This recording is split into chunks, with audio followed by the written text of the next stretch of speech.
Psikologi orang yang kasar.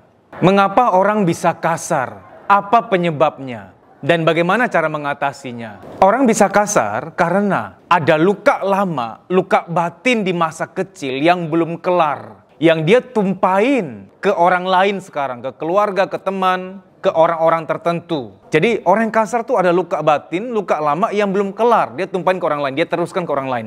Luka batin yang di forward. Mungkin akan ada yang komen, enggak juga, aku waktu kecil dikasarin, disakitin, tapi enggak yang nyakitin orang tuh sekarang enggak kasar tuh sama orang. Gini loh ya, luka lama di orang tertentu itu dia akan teruskan menyakiti orang lain juga. Tapi di orang yang lain, dia mungkin enggak menyakiti orang lain, tapi mendem itu kemakan di daging. Sakit ini, sakit itu, insomnia, migrain. Jadi emosi negatif kalau nggak keluar ke orang lain, diteruskan ke orang lain, melukai orang lain, dia akan melukai diri sendiri. Karena luka batin itu energi negatif, ya. Buat kamu yang merasa bahwa aku di waktu kecil dikasarin, lihat orang tuaku bertengkar, mereka saling berantem, tapi aku sama orang sekarang nggak kasar. Tapi lihat deh, cek hal-hal lain. Tidur sering ngigau nggak? Sering mimpi buruk nggak?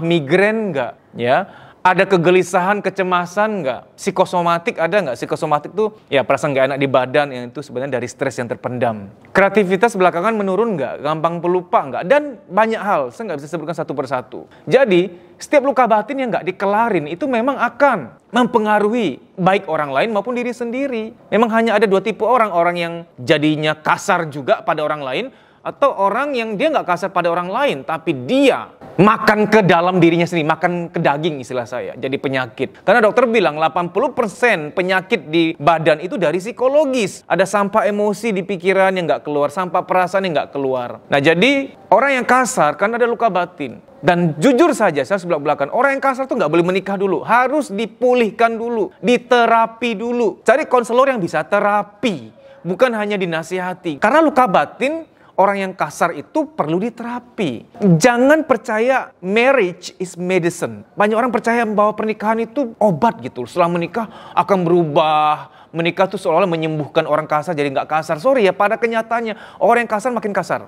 Tapi aku percaya katanya dia niat mau berubah. Sorry ya mbak, mas. Orang kasar tuh niat berubah aja nggak bisa. Perlu terapi. Dalam hidup ini, niat sama ikhtiar itu harus seimbang. Contoh kita lagi lapar. Aku niat kenyang, kan nggak bisa. Harus cari makan, harus masak. Harus bergerak ke warung makan, ya kan? Contoh, lagi sakit perut mau BAB. Aku niatin, biar perutku kosong. Terus nggak ke WC. Nggak bisa dong. Niat sama ikhtiar harus bareng dong. Jadi apalagi punya luka batin sehingga membuat kamu tuh mudah marah, sumbu pendek ya, mudah tersinggung, digigit nyamuk aja sensitif, luka batin, pasangan salah dikit marahnya berlebihan, kasihan loh. Saya kalau bilang orang kasar jangan menikah dulu bukan berarti saya itu orangnya jahat atau zolim. Saya tuh mikirin anak kamu loh. Karena banyak orang yang berkata bahwa aku sabar kok, aku sabar nunggu dia berubah ketika menikah nanti. Kamu sabar, tapi anakmu nggak bisa loh. Bayangkan anak umur 2 tahun balita ya, lihat mamanya dimarahin. Atau lihat bapaknya dimarahin oleh mamanya. Karena bisa saja istri yang mudah marah. Nggak gampang seorang balita menghadapi kenyataan, kok papa mama bisa gitu ya. Itu balita loh. Berharap anakmu tegar. Usia segitu diharapkan tegar. Ya nggak mungkin gitu loh. Kita udah tegar bisa sabar, tapi anak kita yang udah dewasa yang katanya sudah tegar, juga nggak akan tegar selamanya kalau pasangan kita ternyata nggak berubah. Kasar terus, malah makin keluar asli-aslinya. Apalagi anak kita. Orang yang punya masalah psikologis jangan menikah dulu. Kasihan anak kamu. Jadi kalau aku bilang, kalau ada masalah psikologis jangan menikah, aku tuh bukan jahat. Aku mikirin anak kamu. Pengennya nanti kalau kamu nikah dalam keadaan pulih, sudah move on, menikah dan bahagia, anak kamu bahagia, itulah harapannya. Ada yang berkata, ada cara lain nggak selain terapi? Supaya orang kasar bisa berubah. Oh, ada cara lain, yaitu tunggu ditegur Tuhan. Saya mengutip bahasa sinetron ya, tunggu kena azab.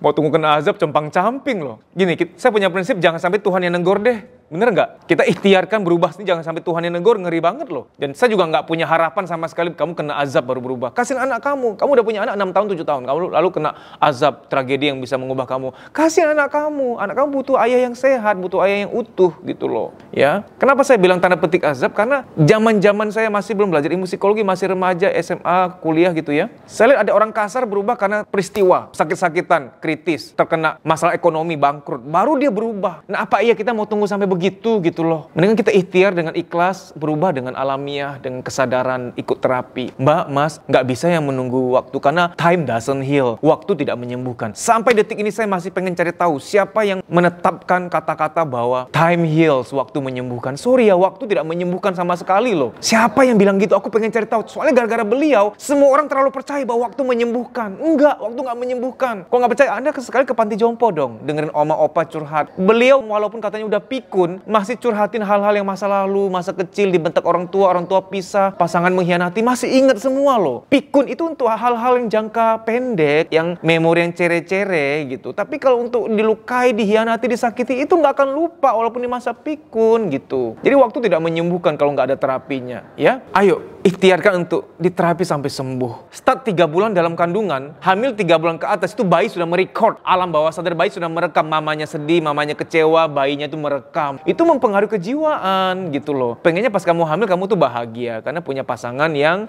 menghargai, yang mencintai kamu. Ngilmu gitu, karena ilmu itu penting. Jangan berjalan tanpa ilmu. Berjalan semengalirnya aja itu tidak bijak gitu loh. Dimudahkanlah bahagiamu, dilancarkan urusanmu, semoga pernikahan dan anakmu bahagia, bermanfaat bagi banyak orang, dan hidupmu maksimal. Amin. Oh ya kawan-kawan, untuk sementara jadwal training saya hanya ada di beberapa kota. Nggak seperti dulu 18 kota. Bagi kamu, teman-teman yang berada di kota yang di luar jadwal kami sekarang ini, yang merasa bahwa aku udah butuh banget deh untuk diterapi. Ada luka batin, ada sesuatu yang aneh pada diriku yang harus segera diatasi. Sementara belum ada jadwal training di kota kamu. Apa boleh buat? Saya akan adakan training privat untuk kamu, ya. Caranya gimana? Kamu follow akun Instagram Kuliah Psikologi. Kamu DM untuk bikin appointment, nanti training pribadinya itu melalui telepon. Saya akan telepon kamu. Tentu saya telepon kamu itu setelah bikin janji, daftar dulu, dan lain sebagainya. DM akun Instagram Kuliah Psikologi.